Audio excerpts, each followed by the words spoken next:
देखने को मिल रही है। इससे ये साफ जाहिर हो रहा है कि इन लोगों को जो इस तरीके की गतिविधियां कर रहे हैं, इन्हें किसी न किसी का संरक्षण है, इन्हें किसी का डर नहीं है। जी। लेकिन देवेंद्र, जरा ये समझाने की कोशिश कीजिए, किसी का डर नहीं है, किसी का संरक्षण है, किसी का हाथ इनके सर पर है, लेकिन क्या न्यायपालिका से ऊपर भी कोई बैठा है? हाईकोर्ट के निर्देश थे ना, अभ्यारण्य का सीमा से 1000 मीटर के अंदर सभी निर्माण गतिविधियों पर रोक लगाई जाए। क्या उन निर्देशों की पालना होती है, आपको दिखाई देती है देवेंद्र वहां पर? बिल्कुल, कहने को तो ये है कि जिसे 31 मार्च 2015 को वन विभाग ने ऑर्डर भी जारी किया था कि अभ्यारण्य क्षेत्र के जो 1000 मीटर के परिसीमा में कोई भी निर्माण नहीं हो। ऐसे में जो पुरानी स्वीकृतियां थी वो तो कर रहे हैं निर्माण, लेकिन इस पुरानी स्वीकृति के आड़ में कई अवैध निर्माण कर रहे हैं, जिसका प्रशासन को ध्यान या तो ध्यान नहीं है या फिर जानबूझकर अनजान है। ऐसे में अब पूरा का पूरा ये मामला है जांच के ओर आगे बढ़ रहा है। जांच के ओर आगे ऐसा बढ़ रहा है कि जो जांच होती है, कहने को जांच हो भी जाती है, लेकिन उसमें खाना पूर्ति भी दिखने को मिलती है। जैसे अभी एक तरीके से देखा जाए कि कुंभलगढ़ क्षेत्र में जैसे ग्राउंड रिपोर्ट में देखे तो कम से कम ऐसे 8-10 ऐसे निर्माण देखने को मिले जो कि उस दौरान निर्माण हो रहे हैं। पहाड़ काटे जा रहे हैं, बिल्कुल जेसीबी से बिल्कुल पूरे पहाड़ काट दिए और पेड़, बड़े बड़े पेड़ जो है पूरी तरीके से उखाड़ दिए। जबकि नियम में ये है कि यदि एक पेड़ को नष्ट किया जाता है तो उसकी जगह 2 पेड़ लगाने होते हैं, और जो पेड़ कटा भी है, जिसको नष्ट भी किया है, उसे ढंग से निकाल के अन्य जगह उसे स्थापित किया जाता है, रूपांतरित किया जाता है। लेकिन ऐसा कुछ भी नजर नहीं आ रहा है। बिल्कुल वीडियो में जो जी मीडिया के कैमरे में जिस तरीके का वीडियो कैद किया था, उसमें आप देख सकते हैं उस पेड़ की हालत कैसी हो गई। बिल्कुल वो पेड़ उसी काम का नहीं रहा सिवाय वो लकड़ी जलाने के। जी देवेंद्र, हाईकोर्ट के आदेश आए, आप कह रहे हैं पुरानी स्वीकृतियों के आधार पर लोग निर्माण कर लेते हैं, नियमों की अवहेलना कर लेते हैं, लेकिन क्या मॉनिटरिंग करने वाला कोई नहीं है वहां पर? जी बिल्कुल ऐसा ही। इसको लेकर जब अधिकारियों से वहाँ बात की है कि अधिकारी जो भी है, जैसे तहसीलदार हो गए, पटवारी हो गए, एसडीएम अभी नहीं है, तो उन्होंने कहा पूरा समझूंगी उसके बाद में कुछ कह पाऊंगी। ठीक है, लेकिन तहसीलदार से हमने बात की तो उनका ये जवाब आया था, उन्होंने ये कहा था कि देखिए निर्माण के दौरान उनसे पूछा गया कि पहाड़ काटे जा रहे हैं, तो उन्होंने सीधा सीधा ये कहा कि बातों में एक तरीके से उन्होंने कह दिया कि निर्माण के दौरान समतल कर सकते हैं, लेकिन इस बीच में उनसे ये जोर डाल के पूछा गया समतल एक अलग होता है और एक पूरा पहाड़ काटना, जिस पर वो पूरा गोलमोल कर गए इस बात को लेकर। अब ये पूरी जो चीज है ये जांच के और आगे। अब कुंभलगढ़ में होटलें हैं, होटलों का अगर कह दे कि होटल जायज है किसी नॉर्मल आदमी की, तो होटलें हैं नहीं यहाँ पे कुंभलगढ़ में, सब रसूखदारों की होटलें हैं। तो ऐसे में जो अधिकारी है वह कार्रवाई करने में कुछ हिचकिचाते हैं और कार्रवाई आप स्वाभाविक देखने को मिलती है, इतनी पूरी हो जाती है। लेकिन अब सवाल ये है कि इस इतने बड़े मुहिम के दौरान जी मीडिया ने जो आवाज उठाई है, अब इसमें कार्रवाई किस तरीके की आगे उठती है? जी, राजस्व अधिकारियों को किसी भी भूमि का रूपांतरण नहीं करने के भी निर्देश मिले थे 1 किलोमीटर के दायरे में। क्या इन निर्देशों की पालना हो रही है वहां पर? जी बिल्कुल। अभी ये थोड़ा पूरा जब एक बार जी मीडिया ने पूरा मुद्दा उठाया है तो इसको लेकर पूरा हड़कंप मचा हुआ है। अब पूरी जांच पड़ताल में ये भी पता चला है कि लोग प्रशासनिक अधिकारी इस पूरी जांच पड़ताल में लग गए हैं। जी, आप वहां पर इन तमाम तस्वीरों को आपने देखा नजदीक से, पहाड़ काटे जा रहे हैं, पेड़ काटे जा रहे हैं, होटल्स बनाए जा रहे हैं।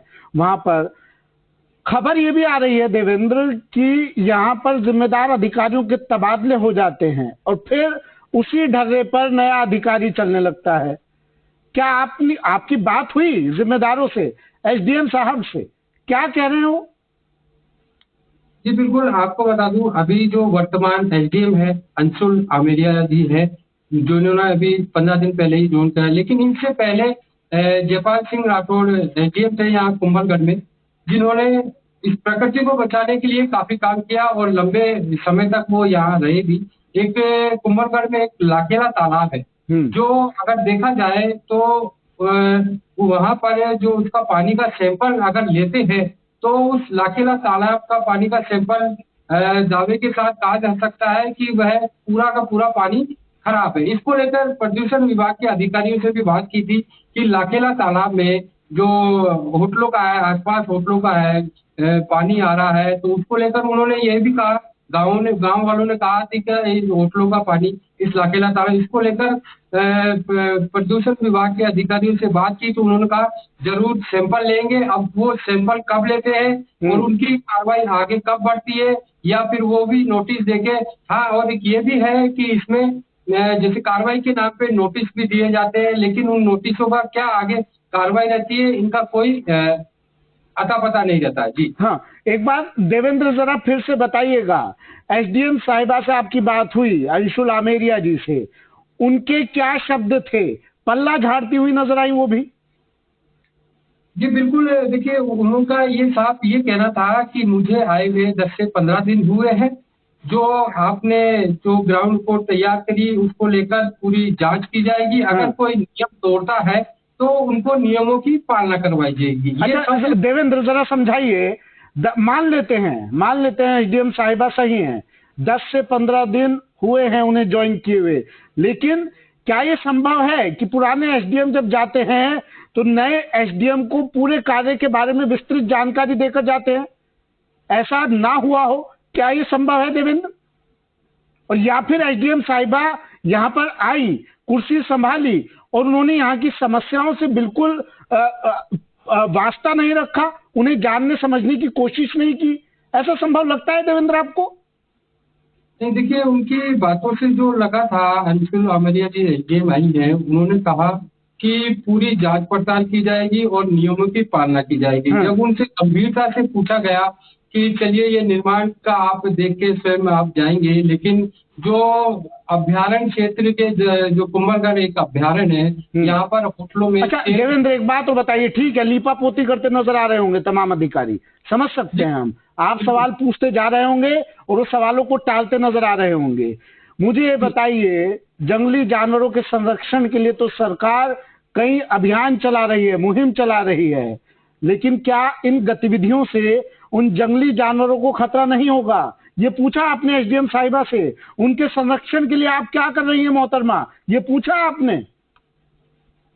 जी बिल्कुल, ये भी उनसे पूछा गया था कि जैसे कुंभलगढ़ अभ्यारण्य क्षेत्र में जो पहाड़ की तरफ जो होटलें बनी हुई है उनमें तेज जीप बजता है, आतिशबाजी होती है रात के समय में मैं दोबारा बोलना चाहूंगा, रात के समय में जिस समय वन्य जीव अपने निंद्रा में होते हैं, अपने आराम से होते हैं, उस समय ये आतिशबाजी होती है, तो वो आतिशबाजी की आवाज हर किसी को सुनाई देती है और उस आवाज से इंसान ही नहीं जीव जंतु भी काफी विचलित होते हैं, लेकिन प्रशासन तक ये आवाज नहीं पहुंचती है। इसको लेकर भी उन्होंने कहा कि होटल एसोसिएशन से बात की जाएगी, उनसे एक बार मीटिंग करेगी, फिर उसके बाद उनसे नियमों की पालन कराई जाएगी, पालन करने के बाद भी यदि ध्यान नहीं देते हैं तो कार्रवाई की जाएगी। बिल्कुल। और इसको लेकर जैसे राजसमंद डीओ थे जो पहले गुप्ता जी, उनका भी अभी ट्रांसफर हो गया, उनसे भी पूछा गया था, तो उन्होंने भी ये कहा गया था कि उनसे गणना को लेकर पूछा गया था,